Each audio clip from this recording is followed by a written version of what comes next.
Honorable Sankok and Mr. Bosiri as far as the newspaper review is concerned. Still on the Daily Nation, one other story in the Daily Nation's front page, danger of fake antibiotics on sale. This, of course, brought the worst fears as far as Kenya is concerned. The World Health Organization and the Interpol finding out that both Kenya and Uganda might be having fake augmentin tablets. Even going on as far as to say, just make sure you check and buy the ones in the purple blister pack and not the red, because the red are the fake tablets doing the rounds in various pharmacies. I think for me, this is a tragedy.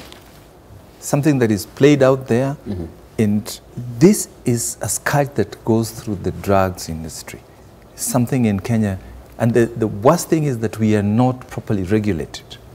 We have snippets of people going and checking raiding shops. But a lot of this is happening. A lot of Kenyans are exposed to bad, fake drugs. And this is compounding our health situation. And I wish we would have more public education on what happens. The government should actually declare this as an emergency, go out there and try to clean up the shelves. Because it's not just enough to say, to warn. How many more people have access to this information? We should use all the media right now to tell the public, you know how dangerous antibiotics are. Because then you complicate your situation. And I think we should all go out and say, declare a day to clean all this stuff out of the shelves. Honorable Sankok, is this a legislation issue? Do we need more laws or more enforcement? The laws are there. It's only enforcement because actually it is a national disaster. Because take, for instance, somebody who is suffering from septicemia, bacteria growing in blood. And then you need that drug just immediately so that you can lower the growth of these bacteria in your blood. And in a few minutes or so, you will get an anaphylactic shock or something of the sort. And then you are given a fake drug, which will not hinder in any way the growth of those bacteria that are growing in your blood. Then this patient is in danger of dying. Again, if then the drug is substandard and then the antibiotic is substandard, then we develop resistance to that particular drug. And then these bacteria that have developed this resistance, then if it is transmitted to another person, it is still have the resistance and will not be treated with even the original of that drug. So you need to go to another drug. So up to when will we go?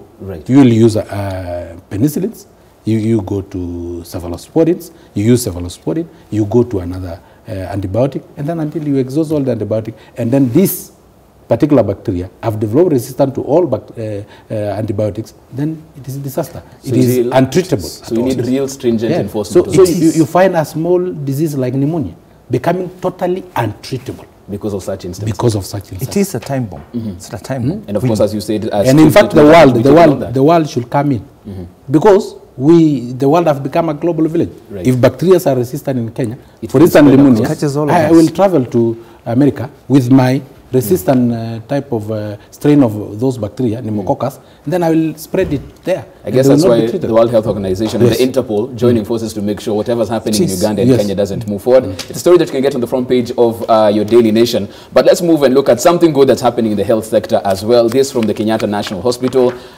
Baby born 25 weeks old, 400 grams. That's almost the same weight as a loaf of bread. And, brought to full term in the Kenyatta National Hospital, one of the medical marvels as far as the hospital services are concerned. Yes. A good look as far as the health sector is concerned. For us something to celebrate. This is the second one, and there are many other things. I think looking back, in spite of all the crises in our health hospitals, we still have gems that we need to celebrate. Especially from KNH, we have had milestones of surgery and across the country.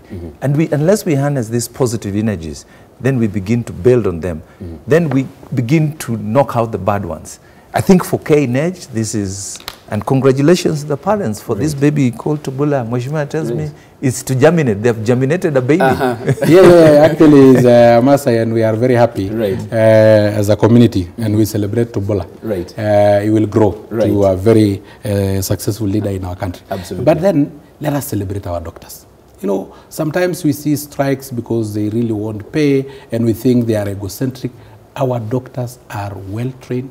Our doctors work tirelessly to make that Kenyans are safe.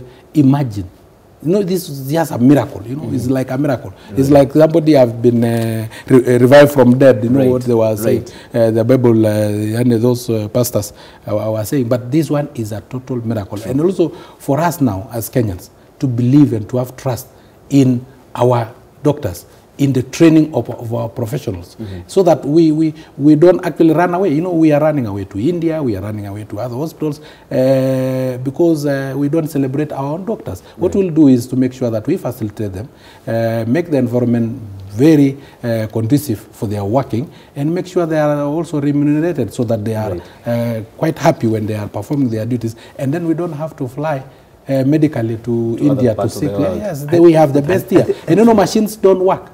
We can import machines, but then we need the staff. It's the human resource. I think like we could restore more confidence. Mheshimiwa, with your colleagues, let's see more of you going to seek medical attention at KNH instead of jumping to the next flight and seeking to have your eye fixed, not in South Africa. A broken nose in South Africa. My friend, I think for me, I'm well known, even in Narok, that the confidence I have in public institutions, I go to public hospitals. All my kids are in public schools. Some of them even day public schools. I trust all of them. All of them. In fact, I sometimes joke because some of my kids I pay 5,000 per term because they are in public, you know, when you go to so what we do is that for them in those public schools to identify a few needy children that and they are classmates, and then we say, okay, if I was in a private school, they will have paid 100,000. So we still have the 100,000, but it's my kids now to identify probably a few needy kids cases. Like once in Kipsigis Girls, my child rang me when she was crying that there is a friend of hers that I've said she have seen the child carrying all her luggage. And then they asked, what happened? She said, no, you know, we sold everything. We have a balance of 100 and something thousand Kenya shillings. Even if I go home, we don't have a cow to sell. We have already sold our land. We have squatters. So I don't see anywhere I can raise that money. And you know, that touched me, and we stepped in, not me, but most of us also stepped in because I was a board member at that time of Kipsigis Girls High School. So we stepped in, and the child completed with my daughter. More of your colleagues. Fantastic stuff right there. Let's now move on to page 10 of the Daily Nation. And this is matters division of revenue. The talks that should take place, the mediation talks were supposed to have taken place yesterday.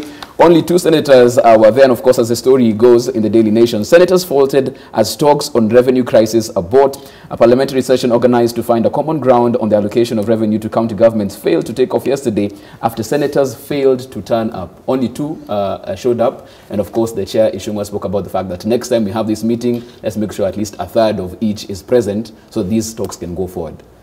They said they were held up at the counties, the ones who couldn't make it for these particular talks. So does that mean this issue isn't as important as we think it should be? In fact, I'm a member of the mediation committee. I was there yesterday. And from the National Assembly, we were 8 out of 9. Cecily Mbarire was out of the country. That is why she could not have made it. Now for the senators, they decided to boycott. In fact, it was a calculated move that this one should not go on. For what? And I'm shocked. Because it's an institution whose singular duty is to protect the counties. Counties are suffering. Staffs have not been paid. Doctors are on strike because they have not been paid. Yet you want them to deal with baby Tobola, and they are not being paid. You want them to deal with our cancer, and they are not being paid. ECD teachers are now teaching they will go back to teach our children with empty stomachs. It's not possible. This is an issue that was very important. And if you hear the excuses they were giving, is that because there was census. I feel, you know, the vice chairman, who is a senator, gave that excuse in the floor of the House. And I was shocked because I did not know if he was employed as an enumerator. That is why he was actually out there. But gauging from his age, I thought he would only be employed as a village elder. You know, this guy, when I told Nyumbakumi, the one who takes the enumerators around. Yeah, the one that they take the enumerators around. Maybe. Because census only take 1 day. So for me, the Kenyans now should know who is interested in their welfare. who is supporting devolution, which is National Assembly. But Sanko, let me ask you, let me just for the Senate, Sanko, for the Senate, no. Just 1 second, because you said the senators are boycotting this particular mediation talks. Yes. But to what end? Because they're saying they need more money. Wouldn't they be the ones who should be at the table to make sure they get the money? I was shocked when it come to demonstration and leading governors on the roads, and they are legislators. They are supposed to be making laws. This, in fact, Kenyans did a mistake to have this house called Senate. It is an amorphous political NGO that lack any mandate in law whatsoever, because National Assembly oversight national government, County Assembly oversight county government. So where do we find this amorphous political NGO in between, just hanging? Let me have Bosiré coming in, because as you can see clearly, Honorable Sanko has much more than the mediation talks at play. This is the entire upper house. He has an issue with it right there. Sibling rivalry playing out, but the thing is, rightly, the senators had no reason to boycott, to be out of it. They found time to be on the streets. They find time to be everywhere else. This is a most important and singular duty they needed to do, to make sure that the money is flowing. Granted that there are other hiccups, that first of all, have what you have. That's my view. Go get what is available and then negotiate for more. Because out there, the problems is saying, they are saying the counties are grounding to a halt. We know that they need to clear the path. There's already money lying at the treasury that has not been collected, like the 50 million. This is some of the things that should really concern them. They look conflicted, and they need to be corrected. Some of them want to be governors and want to be the senators. Right. So this is where the conflict is. So they have to make up their mind. They do legislation work and oversight work, and then go to play their politics. Right. They want to fail those governors. They have reason to go and run and say, this governor didn't do ABCD. So they should be, they're the politicians that are really dishonest. Dishonest lot. And you say, like when we are talking about punguza mzigo, even mzigo, all those things. Right. Like, I agree with Mheshimiwa that we need to punguza mzigo from that end. From many, many ends of elective posts. Okay, no, just a minute, just a quick one. Yes, my friend. You know, when I saw senators leading governors on the streets to demonstrate, in fact, I just had an idea of a man leading a goat to a slaughterhouse. Because most of these governors were actually senators. And they want these senators to fail. And when you see a hyena having a relationship with a goat, you know the goat is in danger. So now these goats are governors. The goats are the governors. Yes, and they are actually in danger. That's why, because they make the laws. It's Parliament that make the laws. Yesterday there was a meeting of Parliament that is called mediation to try and resolve this issue of revenue allocation. Right. They boycotted. So. Okay, we shall leave it at that particular point and move on now to the Standard. Because of time, we'll do it very quickly. Look at the front page of the Standard. 10 governors hunted in 6 billion shilling tax probe. KRA is pursuing county chiefs accused of not paying taxes on their thriving businesses and failing to remit payee deducted from county employees. This has two aspects. Some of the governors have their own business entities, and from those businesses haven't been remitting taxes, and of course the KRA is investigating them. Some of them have since, according to the story, gone to KRA officers to plead their case. On the other hand, there's a story of unremitted payee. The story says that the county government is collecting pay from their staff, but not remitting it. Who should actually be held accountable for this? Is it the CEC? Is it the governor on this particular issue? Whose head should be on the chopping block? Somebody should be in jail, because that is theft. You can't take money, and there are statutory deductions. The agencies that enforce this, I don't know why they have to wait until it's a headline thing. They should do their work. You can't take money from me, and this is where we are having a lot of this pilfering. Everybody waits until there's a crisis. Do your job, deduct and take the money. And I think more accountability.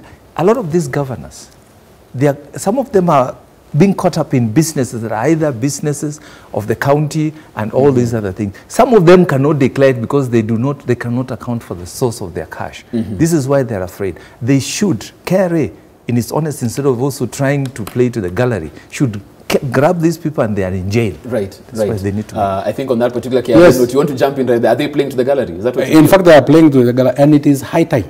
We now take our regulatory bodies for not enforcing the laws. They should be the first to go to jail. True. So imagine KRA. Yes. Imagine a house like was it Seafair or whatever, a building of 5 stories was built, and then NEMA come and say the Seafair apartment. It's the Seafair apartment, and then the NEMA come and say it is on the riparian area.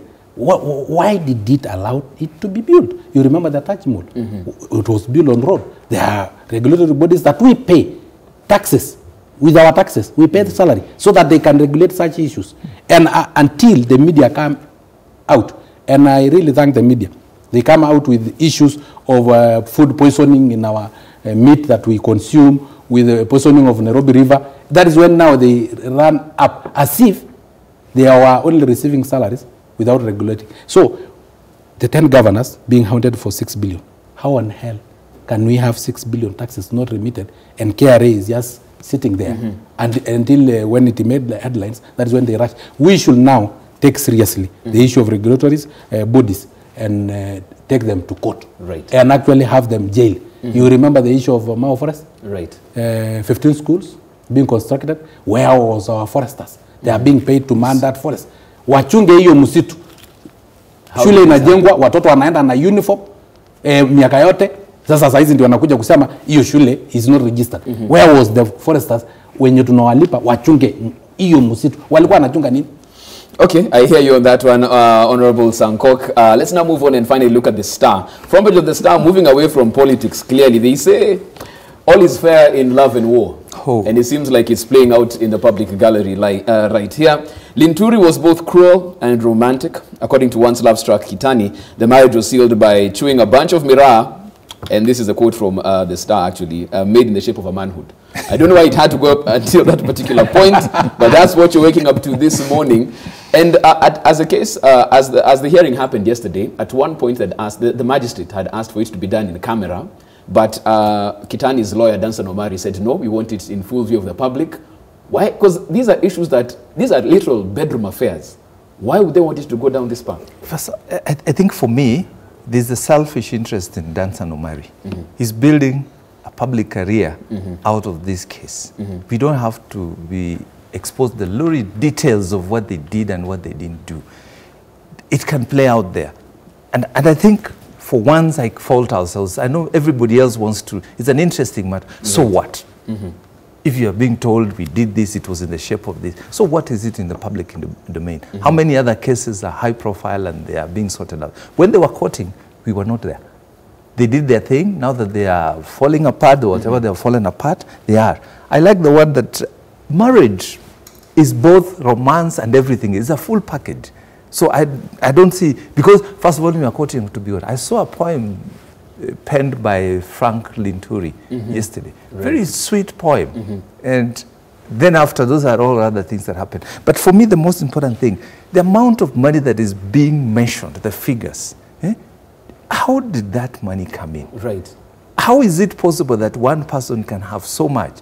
Where is KRA interested? Is anybody interested what the source of this money is? The drama, Linturi, Kitani, soap opera. But there are issues that need to interest other people. The money aspect, the commercial aspect. Let me bring Honorable Sankok on this, because we had one person who tweeted actually about this, talking about the fact that she built a 100 million shilling house in Runda, another house in Meru, and we, looking at the side shows and not asking ourselves, where is all this money coming from? Mimi ni mfugaji. I'm a pastoralist. Yes. And some of these words does not even exist in our dictionary. Like which one? You know, when it comes to cruel and romantic, I don't know what was the meaning, because these things are like oil and water. They can cruel and romantic. Is it ruthless and romantic? What was actually she trying to mean in that? I'm still to get the meaning of that. Is it ruthless, and at what time it was ruthless or cruel? Was it outside the house or inside the house? And if it is inside the house, which specific place in the house was it a bit cruel and romantic? To the end of the relationship. Anyway, in our languages, traditional languages, some of these words does not exist. Like now, tell me what is romantic in your mother tongue. I don't think there's an equivalent. It is not there. It is not in our dictionary. So as pastoralists, we rarely discuss this issue. We do it in somewhere else where there is no any public eye, there is no, even the eye of your own children should not see what is happening in your bedroom. And that's why normally a bedroom is, a master bedroom is closed completely. And when they are bringing it out, I can only say, our daughter, who is also a pastoralist, Ketanyi, surely you have let us down. You know, some of us pastoralists, we don't discuss this. You marry so many wives, even the other one does not know what is happening with the other. The other one, the day you are in the other house, it's a real private affair. And even the other, the co-wives knows that something is going on today in so-and-so house, but they don't have to interfere because it's a real private affair. When now we bring lawyers to come and describe, you know, but let them describe to me this cruel and romantic. That's what you want to know. I don't know, is there a romantic equivalent in your mother tongue, Bwana Bosire? Like I said, the relationship is both ended. You come in a package and you leave it by the day. So these are the directions of what, like he's saying, most Africans, marriage is a functional thing. That it is down to having children. It's a biological thing. These are the things that... No, Bosire, you have been asked a question. In your mother tongue, what is romantic? There a word for romance in your mother tongue? I do not think to the extent that they are describing it, but we... No, it is not there. Even okay, you know what we'll do? Because of time, we'll have to have a... Even some of these organs that we carry, they don't even have names in our mother. It's very difficult to that's describe another them. debate for another day. We have 30 seconds each. Bwana Bosire, your parting shot as we wind up our newspaper review this morning. I think one of the things that really sad, like I just want to revisit the thing of the regulatory agencies, especially in the health sector. We are in a place where we are having too much commerce coming into the health of a nation.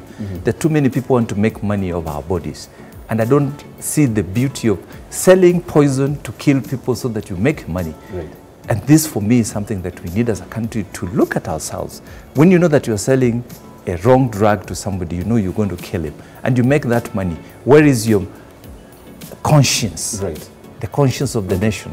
That's what we should. All these things, if we stop to think about our neighbor, we stop to think about the children, then we wouldn't do all these things. Okay, thank you so much, Honorable. In Kenya, we are punishing the wrong people. You remember the issue of sugar with mercury? Where did it pass through? Of course, our ports. We have employed people in our ports to safeguard whatever that we bring in, if they are okay. Cabs.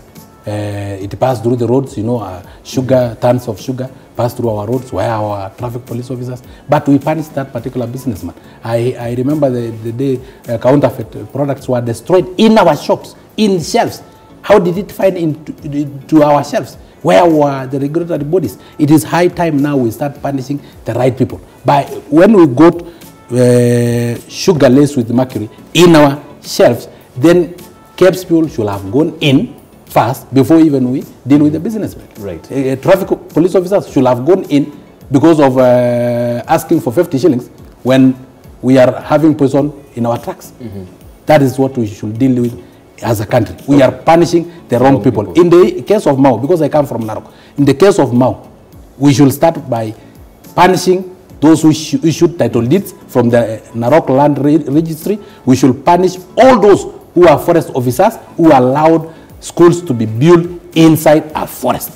And we should also punish those who sold that land from the Narok County Council officers, councillors, all of them should go in fast before we deal with eviction. We shall leave it at that. Thank you so much, Bwana Bosire of the People Daily. Thank you so much for making time. Honorable Sankok, thank you for your insights as well as far as this is concerned. And next week when you come, you'll have to find out the romantic equivalent in your language. Please. That's homework for you. That's what we leave it at that. An assignment for Heshimio right there. That has been your newspaper review this morning. As always, keep your tweets coming in and get us at K24 TV. Let us know how you're feeling about the big stories of the day right here. Of course, we'll read some of your feedback as we proceed with the show. We take a short break. We're back onto the side as we get interactive right here on K24 this morning.